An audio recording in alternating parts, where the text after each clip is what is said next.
De komende paar weken zal er volop geoogst worden in de Limburgse wijngaarden.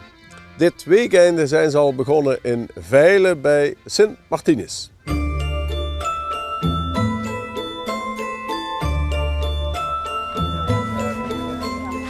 Hoe is het wijnjaar?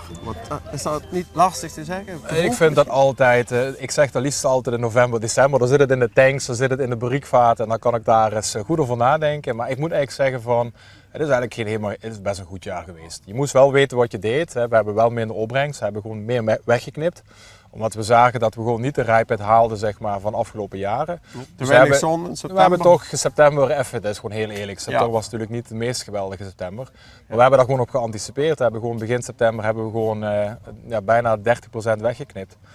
En dat is dan maar zo. Ik wil graag goede kwaliteit maken. En dan moet je daar keuzes voor maken.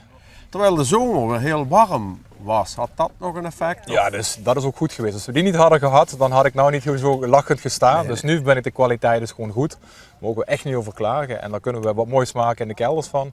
Maar je hebt er wel voor moeten werken dit jaar. Dus niet dat het dit jaar vanzelf ging. Het was werken. Dus eerlijk gezegd wordt het waarschijnlijk niet een absoluut topjaar. Ik denk dat we wel in de top 5 zitten van de afgelopen 10 jaar. Dus wat dat betreft, ja, wat is top. Hè? Maar ik vind wel dat we goed zitten qua smaak. Ik vind de smaak altijd het belangrijkste. Als je een druif koud, dan denk je, ja, die kwaliteit is gewoon goed. En nu zijn de geleerden, de wijndeskundigen, ja, je bent er zelf ook een als oenoloog.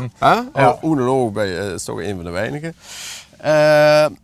En ik spreek zeg maar wijndeskundigen, vinologen die helemaal achter jouw druiven staan. Want dat zijn andere druiven dan de normale klassieke we hebben ze druiven. allebei. We hebben ze allebei klassiek en nieuw staan. En ik vind dat juist ook wel mooi. Ik hou niet zo van hokjes. Okay. Ik ben een wijnmaker die open staat voor nieuwe dingen. Maar die ook respect heeft voor het oude vertrouwen. En dat probeer ik te combineren. En ik vind juist dat je daardoor zeg maar juist hele mooie, verbluffende dingen kan maken die mensen ook niet meer verwachten in Nederland. Dat vind ik wel leuk. Vooral met rood. Ja, ik vind het juist leuk om dan toch even een andere inhoek te kiezen en een andere, gewoon anders te denken. Ik denk dat dat niks mis mee is, toch?